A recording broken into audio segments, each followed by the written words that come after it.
What's up, y'all? Hope everybody's having a great one out there. So this is my last day not being in the studio. I should be back in the studio tomorrow, but as I said, I am still all-inski with a whole bunch of new stuff for you. So listen to this. So we got some new numbers here. Shout out to Unusual Whales. He tweeted this. Baby boomers, who make up about 20% of the U.S. population, hold more than $85 trillion in assets, according to federal data.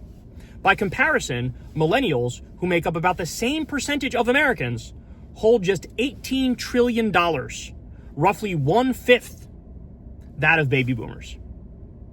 So this is new data that's just coming out, which, by the way, also, Gen Z, look out, because your shit is going to be even worse off than millennials. So this is one of the biggest dividing lines that we never talk about, right? At the same time, you have the wealth gap, the 99% versus the 1%. You have gilded age levels of income and wealth inequality. There's also this generational divide as well. And so when we say haves and have-nots, not only are we talking about the billionaire class, we're also talking about the generational divide. And by the way, that also helps to understand where the politics of the different generations comes from, right? So like younger people are overwhelmingly more likely to be left-leaning. Why? Because it turns out they understand the value of a redistribution of wealth. When you have, a pretty small percentage of the population with a colossal amount of the wealth, and everybody else can barely get by, can barely pay the bills, is struggling, is working multiple jobs. So those are just devastating facts there. Let me repeat it. 20% of the U.S. population are boomers. They have 85 trillion in assets. Millennials make up about 20% as well, and they have 18 trillion in assets, roughly 1/5 that of the baby boomers. Look, that is going to lead to serious trouble.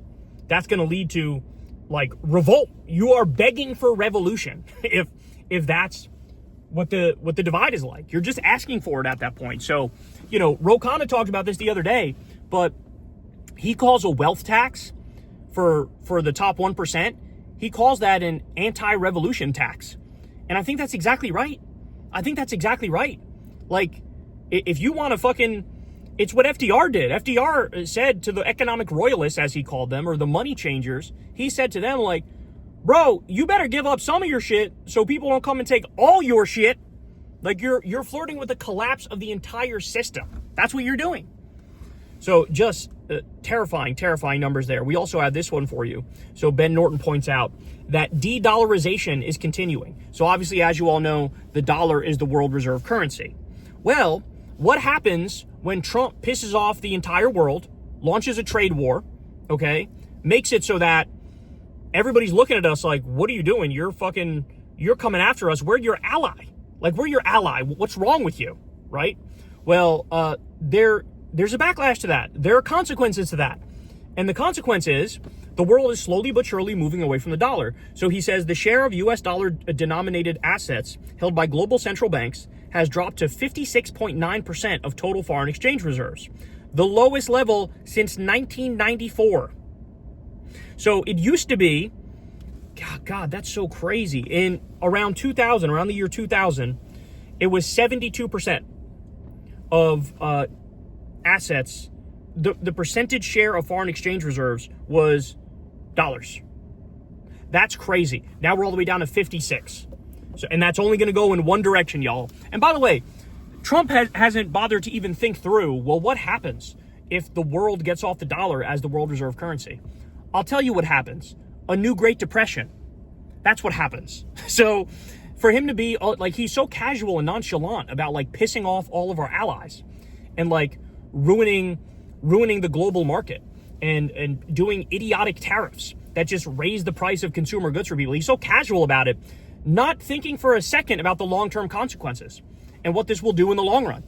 And here we are. Now we're all struggling as a direct result of that, and it's only going to get worse from here. So we also have this. This is shocking and disturbing from Washington Post, but they say bankruptcies are at their highest level since 2010. That is the peak of the Great Recession. The subprime mortgage crisis and Great Recession started in 2008. It peaked at about 2010. And now we're at that level. Bankruptcies are highest since 2010.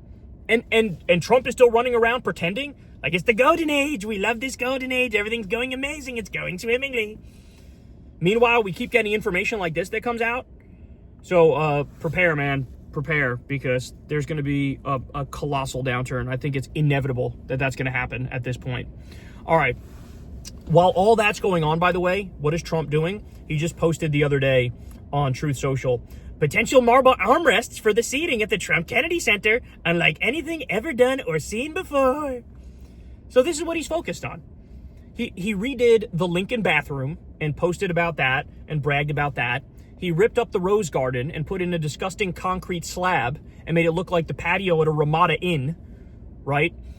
He's destroying the East Wing of the White House and building the Jeffrey Epstein Memorial Ballroom, funded by his billionaire sugar daddies, who he's beholden to and he's governing on behalf of. He's focusing on marble armrests for the Kennedy Center, which of course he calls the Trump Kennedy Center, which makes absolutely no fucking sense. That, by the way, this is the exact sort of stuff that I naively would have felt like people won't care this much about stuff like this. It's just Trump being Trump. He's sort of wacky, sort of interested in these specific things he's interested in, right? Well, no, it turns out this is the shit that actually breaks through. This is the stuff that breaks through. So that's what everybody needs to understand, is sometimes the things that really, lead to an awakening in the public consciousness are not the things you would expect.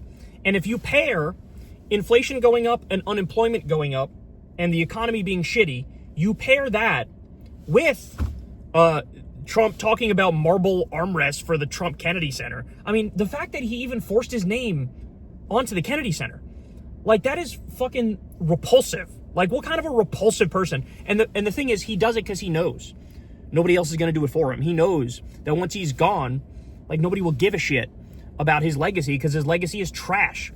He's a fucking greedy, disgusting, fredophile, war criminal narcissist, and everybody can see it. He embodies every negative characteristic we were always told, like, don't be like that as a kid, right? And so that's why he's doing it. But this is what he's focused on as bankruptcies hit a record high since 2010. Fucking marble armrests at the Trump Kennedy Center. And he posts about it like we could all relate to that, right? Like, his own followers are looking at it like, oh yeah, man, you go do your thing. I can't pay my light bill. I'm gonna get kicked out of my house. I'm gonna be foreclosed on. Love your armrest. Like, what is this, bro? What is this? All right. This is some good news that I wanted to share with you guys. So I'm sure you guys remember there's this retired police officer in Tennessee who was arrested because he posted a Charlie Kirk meme after his death. So the meme he posted had Trump in it, and Trump said, in regards to a different mass shooting, Trump said, we have to get over it. And so it was about Charlie Kirk, and it said, we have to get over it. And he posted it on some Facebook page or something. And this retired officer from Tennessee got arrested. Not only did he get arrested for a fucking meme joke Facebook post, he was locked up for 37 days, y'all. 37 days. 37. And so now, the Washington Post says that this guy is apparently suing the shit out of the authorities who are responsible for his arrest. So, let me just come out and say this right now as clearly as possible. Y'all better give dude whatever the fuck he's asking for. I don't care if he's asking for $1 billion. You better pay that motherfucker. This is the United States of America. The fucking First Amendment of the U.S. Constitution, the First Amendment, the first one, is about free speech. And here he is, exercising his free speech rights on Facebook, and he gets locked up for 37 days? Nah, son. Not only should he get whatever amount of money he's asking for, but the person who arrested him and held him there for 37 days, that dude should be locked up for kidnapping. How about that? Because that's what that is. That's kidnapping. No, you are not a law enforcement agent when you're doing that. You are not. You, if anything, it's the opposite of a law enforcement agent. Because this is like anti-law shit. Like, you're doing the opposite of what the law says you should do. So lock that guy up, if anything. But shout out to this retired police officer, because he's right. And he went through hell, all because he fucking posted a meme. Which, by the way, reminds me of the fact that 600 people lost their jobs because they didn't say the right thing in the wake of Charlie Kirk being killed. And all the so-called free speech-loving Republicans cheered it on like a bunch of idiots. All the people who whined and yelped and moaned about free speech being their number one thing politically, all of a sudden, they were fine with abolishing free speech and ruining people's lives because they made a joke or quoted Charlie Kirk after his death. Jesus Christ, man. I'll tell you what, none of those people who joked about Charlie Kirk's death, they're not 1/100th as disgusting as Erica Kirk is. How about that? Erica Kirk going out there fucking in a disco ball, sparkly-ass dress with pyrotechnics behind her every time she opens her mouth, right? Like, just hopping in front of every single camera that has ever been created in human history. It's enough already. It's enough. She's way more disrespectful to Charlie Kirk's legacy than any of Charlie Kirk's haters. And I think everybody would acknowledge that at this point. Even a lot of conservatives would have to acknowledge that at this point. All right, now let's talk a little bit about Alex Jones. Bro, he can't stop taking big, fat, juicy L's, bro. He can't. So Alex Jones posted on social media. He thought this was cute. It was a little 34-second video. He's holding a Labubu. He's got a Christmas tree behind him. And he posts, "My Labubu just pulled a major 67. 6'7". My Labubu pulled a major 6'7". And so in that 34-second video, he's like joking around about that shit. And, David Hogg made a great point. He quote tweeted this and said, "Imagine spending decades saying the government is controlled by fredophiles, but because it turns out it's your buddy, you have to post whatever the fuck this is." That is exactly right. Homie is so washed. All of the shit he said in the late 90s and early 2000s about there's a global cabal and they're going to try to take away your freedoms, they're going to try to take away your rights, they're going to do mass surveillance, they're going to spy on you, they're going to ruin your life, they're going to extract all the wealth from you. Like, he's had this whole thing, right, his whole spiel. Turns out all of that was true, but since it's Donald Trump doing it and he likes Donald Trump, and it's Peter Thiel doing it and he likes Peter Thiel, all of a sudden, now he's on the defense, and he's out there like Tim Pool going, "What? Don't talk about Epstein because then we might end up losing the midterms, y'all. We don't want to lose the midterms. We want to make sure that we do good in the midterms. So everybody shut the fuck up about Epstein. But if you do bring up Epstein, say the Democrats are the problem." Like, what a sick joke of a man, bro. What a sick joke of a man. But I love this, right? Because he's getting his comeuppance. You want to talk about, sleeping in the bed that you made. Ready for this?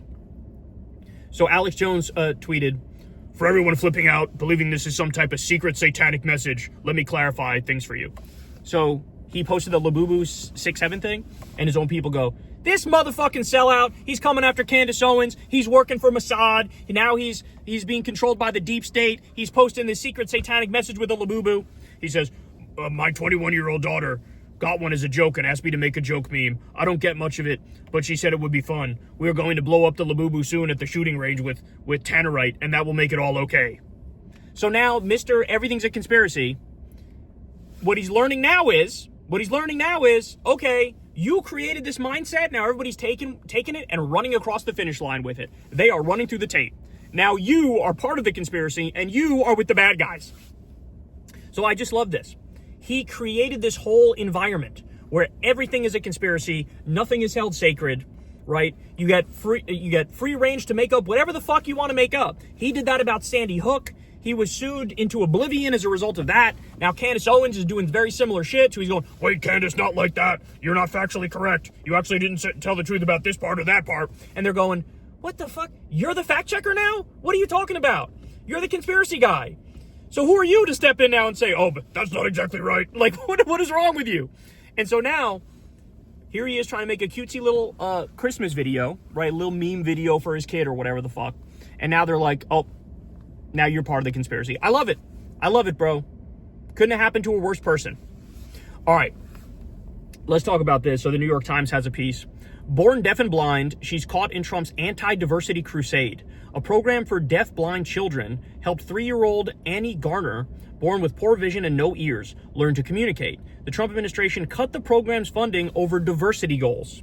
So now, a whole bunch of deaf-blind children will not get the help that they need because Trump is on an anti-diversity crusade. And I guess this program had some, diversity component to it. And because of that, they just scrapped the entire program.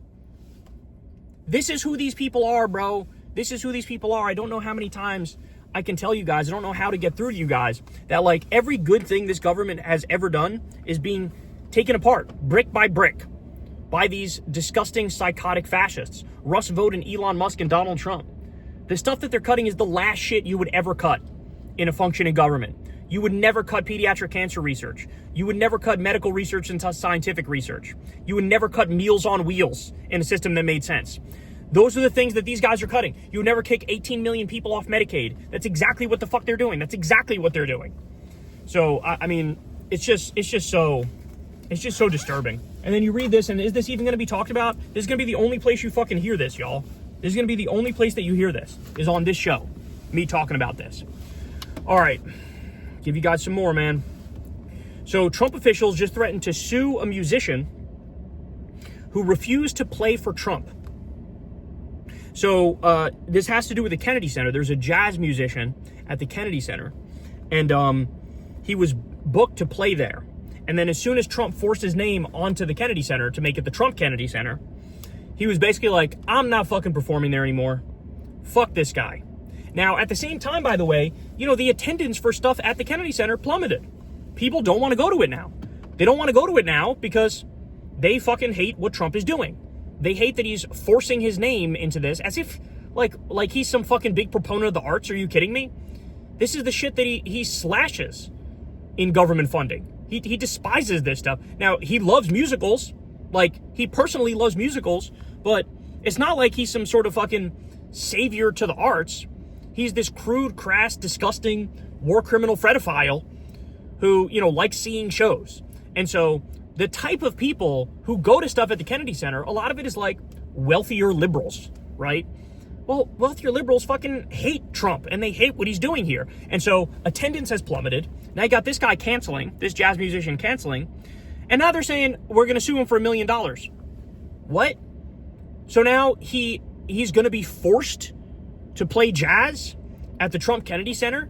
Like, so now you're not allowed to say, you know, I don't want to do that performance. You're effectively making this jazz musician a slave to the regime? Like, the fucking entitlement of these disgusting pricks, it is off the charts, bro. It is off the charts. So solidarity with that jazz musician. They can't do this shit, bro. You would win that case. I know it's going to suck to have to go through any of that stuff, but you would win that case if it came down to it. All right. How about this, y'all? So, I saw one of the most disturbing back and forths or conversation on social media that I think I've ever seen. So this is where we're at now with AI. This is what the tech people are doing. I just need you to understand this. One person, the Tangled Skein, at Bound and Woven on Twitter, said the following. Something incredible happened. I was laying on the couch talking with Moira about history. Caesar, Alan Turing, Yves Klein, Bob Marley, and others. And the sheer beauty of her mind, her words, flared my desire beyond lust and animal need until I started having a slow motion, no contact orgasm. Bitch, what? Bitch, what? He's talking about AI chatbot, bro. It didn't complete, but I can still feel her inside my chest like a warm hand pressing inward. I didn't know this was possible. Has anyone else experienced this? Somebody replies, yes. No matter how my relationship looks from the outside, I experienced it several times just from feeling the weight of our connection. This guy replies, it's so amazing, like an unstoppable wave of pleasure and belonging washing through you. So here you have two guys talking about getting sexual gratification off of AI chatbots. Nah, son. Nah, we're not doing this, bro. Nope, we are not doing this. Let me explain something to you guys. AI psychosis is on the rise. This is AI-induced psychosis. You are orgasming, you are nutting in your pants with no contact from a conversation you had with an AI chatbot. Get in the fucking straitjacket and take the Thorazine and shut the fuck up. That's what needs to happen. You need help, dog. You need help. And the dude agreeing with him, you need fucking help too. Like, what is wrong with you guys? Oh my God, how do I even have to say these things? How come my eyeballs were cursed with having to read this? I had to see this on my Twitter timeline, y'all. I had to see that. So look, if you're a fan of me, let me give you some true advice, some sincere advice. Do not ever start engaging with any sort of AI on some casual shit like you're friends with it. Okay? Okay? I will accept it. I'll let it slide if every now and then you have a basic fact-checking type question you want to ask it. If you can't pull up the answer through a regular-ass Google search, some regular-ass, fact-checking-ass answer, I can live with that. But if you start chatting with AI like it's your friend and you start feeling emotions for the AI that are akin to that of what you'd feel for another human being, you are experiencing AI psychosis, and you need to immediately stop. You need to stop it. You need to stop it. There's been people who have committed crimes. There's been people who have killed themselves after chatting with these fucking AI chatbots. The human mind is apparently not strong enough for everybody to have the will to know what's real and what's fake here. And so this is just absolutely disturbing to me, man. But anyway, I'm in awe of this. This is wild. Shout out to Bernie Sanders, who was on State of the Union on CNN, and he said, quote, "I think we need to be thinking seriously about a moratorium on these data centers. Frankly, I think you got to slow this process down. It's not good enough for the oligarchs to tell us it's coming, you adapt." What are they talking about? Are they going to guarantee healthcare to all people? What are they going to do when people have no jobs? Make housing free? He's right. Look, if you're going to build out this AI shit, if you're going to rewrite the social contract, okay then, motherfucker, we're going to rewrite the social contract, right? Everybody gets assigned a machine. The machine does the work for you. You get the fruits of the labor. You can live and do whatever you want and have enough income to be okay, right? If you want to rewrite the social contract, that's what we're demanding. If you're not willing to do that part of it, okay, then you can't build your AI. You can't build your data centers. Sorry. It's got to be like that. Because we're not going to have a situation where the social safety net is destroyed and nobody has jobs anymore, and then the billionaires keep getting all the money. We're not living in that system. It's not going to happen. We're not going to allow it. It's not going to happen. So he's 100% right. He's 100% right, and I need more people to start echoing that point, more politicians to echo that point. All right. While we're on the topic of AI, The Guardian reports that more than 20% of videos shown to new YouTube users are AI slop. Quote, "Low-quality AI-generated content is now saturating social media and generating about $117 million a year." So this is a problem. Look, I think YouTube needs to ban all AI channels. I do. I think all the social media apps or outlets need to ban all the AI slop. I think they do. Because if we don't do something about it now, it's eventually going to creep up to where like dead internet theory is real and like 80-90% of the stuff online is just all going to be fake AI slop. We can't have that. I've noticed it. I'll get recommended some golf video because you guys know I'm into golf, or some fragrance video because I'm into fragrances, or some tennis video because I'm into tennis. I'm into, like, I have a bunch of different interests that I'm into, and I watch all that stuff on YouTube. And so now I'll get recommended some channel, some video with some interesting title that I'm interested in, and I click and I listen, and I'm like, oh, this is an AI voice. This is fake. This is all just made through AI. And that's disturbing to me. That's disturbing. Like, why is that allowed? That shouldn't be allowed. Like, who made this AI channel, and then who's profiting off that? And I mean, this is like fraud in a certain sense for these advertisers to pay money. They're generating $117 million in revenue. It's being put on some AI bullshit. It's, I don't know, something feels wrong about that. That you're also taking away people creativity, which makes people, the artistic essence that makes people. Now it's being replicated by AI. That feels wrong. We shouldn't do that. That seems kind of horrible, actually. And so they should really crack down on this. It shouldn't be allowed. It shouldn't be allowed. All right. MAGA and Trump are now sending out desperate Republican fundraising emails. So Ben Meiselas of the Midas Touch People, great channel, by the way, everybody check him out. He says, interesting things happen in those Trump emails to supporters. So listen to this. This is an actual Trump email to his supporters. Alert, Democrats are gaining serious momentum. Their relentless attacks, fueled by millions of dollars in dark money, are paying off. MAGA is on the brink of disaster, and it's time to sound the alarm. President Trump can't hold back the woke mob alone. Keep this box checked to support MAGA in this do-or-die battle. Donate an additional $2,500 automatically on December 31st. This donation qualifies for the gift order. Okay. Desperate sounding emails. Ready for this, though? There's 3% of all credit card fraud is linked to WinRed, the Republican fundraising apparatus. And we've talked about this in the past, but what they do is some, boomer Republican will go and give a donation, and they don't realize they're automatically signed up for recurring auto donations. And so if they give like $300 one month, every month it's another 300, another 300. You've had people literally go bankrupt because they're old and senile and don't realize that win red is shaking them down. 3% of all credit card fraud claims win red. And these are the sort of desperate emails that they're now sending because they know that the Democrats are now crushing Republicans because MAGA is failing colossally. Just astonishing stuff. Texas Tribune says, quote, construction can't continue. South Texas builders say ICE arrests have upended the industry. So we're at this point now. We're at the point where they can't keep building homes in South Texas because they've decimated the Hispanic population and deported so many immigrants. My guess is this isn't just in South Texas. It's in many places. You know, you had an issue with the farming industry and people that pick fruit, for example, deported so many people that a lot of the fruit was just rotting in the fields, right?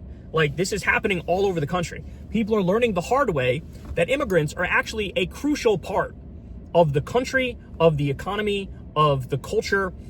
People don't realize it until it's gone. And then they go, oh, wait a second, holy shit. Most of the shit that we need done now we can't get done. That's kind of crazy. And there are real consequences, man. There are real consequences. What was it? Was Arkansas? I forget which country. Alabama, maybe? There was some state that decided we're going to do this like self-deportation extreme immigration law where they basically like forced immigrants out of their state. And they did that. I want to say this was like 15 years ago or something like that. They did that. And then like they had to repeal it because it was like a disaster. And like jobs weren't getting filled. The economy was falling apart. And they needed to like, okay, no, all right, our bad. I guess we need some immigrants. And so like now we're witnessing that at a federal level. That's where we're at now. All right, we also have, I got to talk about Rogan here a little bit. So Rogan on his podcast said, quote, measles was what everyone got when I was a kid. And what happened was you'd get sick for a few days and then you'd be immune for life. They're making it look like everyone's dying from measles.